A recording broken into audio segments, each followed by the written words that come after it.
یه روز امتحانمو بد دادم، از یه بنده خدا خواستم بیاد خودشو جای بابام جا بزنه و کارنامه‌مو بگیره، چونم قبول کرد، چون میترسیدم از بابام کتک بخورم. رفتیم، بعد وقتی جواب امتحانو گرفت زارت خوابون تو گوشم. گفت این چه وضع درس خوندنه؟ منم یواش بهش گفتم به تو چه احمق. اونم کمربندشو در آورد تو حیاط مدرسه دنبالم کرد تا میخوردم منو کتک زد. حالا نزن کی بزن. دیگه از اون به بعد مدیر مدرسه کارنامه رو میداد به خودم، میگفت بابا این اعصاب نداره. نمیدونم چرا هر وقت این داستان رو تو ذهنم مرور میکنم یاد این دلواپسه بدبخت میفتم که به فرموده مقام عظما رفتن از دیوار سفارت عربستان بالا، بعدش که قرار شد یه عده تو نظام خودشونو ناراحت نشون بدن و گوش اینا رو بکشن، فاحشی نموند که به این بدبختا ندن. آخه این بدبخت ها به بد جای داستان رسیدن. تو نظام دعواست. من اینا فکر کردن که الان کسی پیدا میشه که لیلی بذاره به لالای اینا. گذشت اون زمانایی که عظما و حاجی رفسنجانی همدیگر رو دور میزدن. الان همدیگر رو قشنگ زیر میگیرن، رو همدیگر رد میشن. خیلی دلم برای مقام عظما کبابه. تو نظام واژه ها برعکس شدن. درمان رو که برعکس کنی میشه نامرد، قهقه رو که برعکس کنی میشه حق حق. اما دوز همون دوزه، درد همون درده، گرگ هم همون گرگه. آفرین، خوشم اومد. حالا بگو اگه لیوان رو برعکس بکنی چی میشه؟ لیوان؟ خب منظور خب معلومه دیگه، لیوانو که برعکس بکنی میریزه.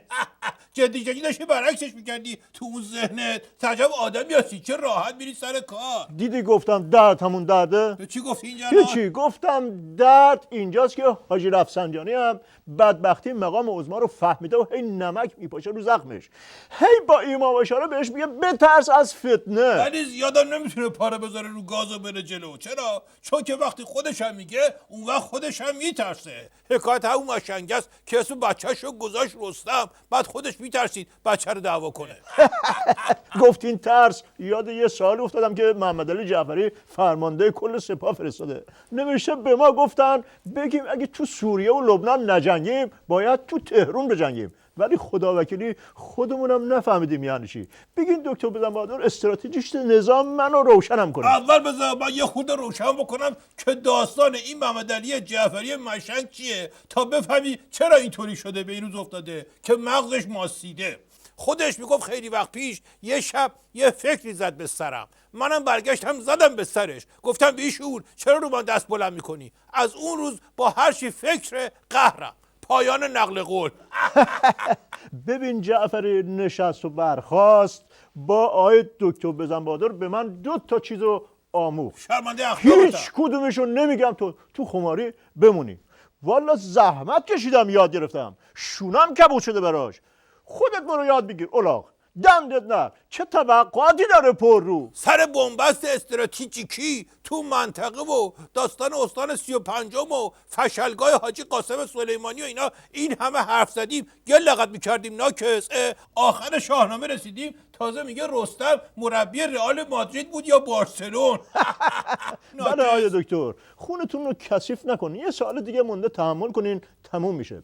وضعیت نظام تو منطقه رو دیگه محمد علی جعفری هم میتونه بفهمه. وضع اقتصادی هم که داغونه. تو این وضعیت به این کارمندای وزارت خارجه برای چی حقوق میدیم؟ ما که با هیچ کشوری رابطه نداریم آقای ما دکتر. که قرار نیست رابطه داشته باشیم که به اینا حقوق بدیم. یه کارهای دیگه تو کشورهای دیگه داریم که اتفاقا وقتی که قطع رابطه میشه ضرورتشون بیشتر میشه.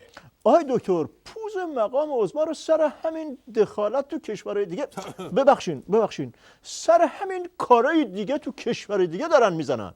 خب یه مدت نکنیم از این کارا. تو هم یه رگ شوتی داری یا چطوری نکنه بدبخت بیچاره. مرحوم ابوی همیشه میفرمودن بزن بهادر، عرض میکردم بله، میفرمودن یارو گفت آقای دکتر وقتی نفس میکشم سینم شدید میسوزه. دکترم گفت خب 2-3 روز نفس نکش بعد بیا ببینمت.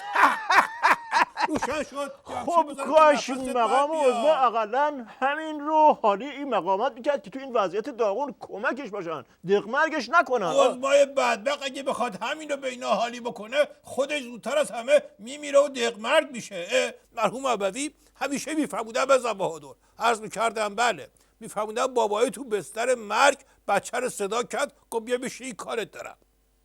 یه چوب داد دستش، پسر داستان نصیحت رو قبلا خونده بود، اومد زرنگی نشون بده و قبل از اینکه بابای حرف بزنه زد چوبه رو شکوند. بابا هم سکته کرد و در جا مرد. ننش اومد گفت ای خاک تو سرت، این ساز نیی بود که از 7 نسل دست به دست به بابات رسیده بود. زد و شکر. آیه دکتر، با توجه به ضیق وقت برنامه رو تمام اون چه دستت داری میخونی؟ هیچی، یه موضوع شخصیه. آیه بده بیاد بینم ناکسه. موضوع شخصیه. پس چی اینجا نوشته سریع تمومش کن. یه بار برنامه رسید به آخرش هنوز دعوا نشده، استفاده کن از فرصت. اینو اینجا نوشته ناکس. موضوع شخصیه با این بهانه آوردن کشکی. یکی رو دیگه مرحوم ابوی نگفته، خودم تو همین انتخابات خبرگان این دفعه دیدم. یکی از مقامات که برای حفظ اسرار نظام اسمشو نمیارم رو دستش تقلب نوشته بود. سر جلسه داشت همینجوری شیرین تقلب میکرد که مراقب اومد بالا سرش گفت چه کار داری میکنی؟ گفت دارم دعا میکنم که خدا کمکم بکنه. مراقبه گفت پس اینا چه رو دست نوشته؟ حاجیه برگشت گفت باورم نمیشه که به این زودی دعام جواب گرفته باشه. روشن شد یا چی بذارم که سوالای برنامه رو آیه دکتر واقعا دمت گرم. درست زدی به تیپ خبرگان ولی دعوا نمی‌کنیم. بریم بیرون هر چی دوست داری بزن، این شونه مال تو. اتفاقا کیفش جلوی دوربین زدنه. حالا یکی بزنم ولی باشه یه بار که 1000 بار نمیشه. با صلح و صفا تمومش کن بریم.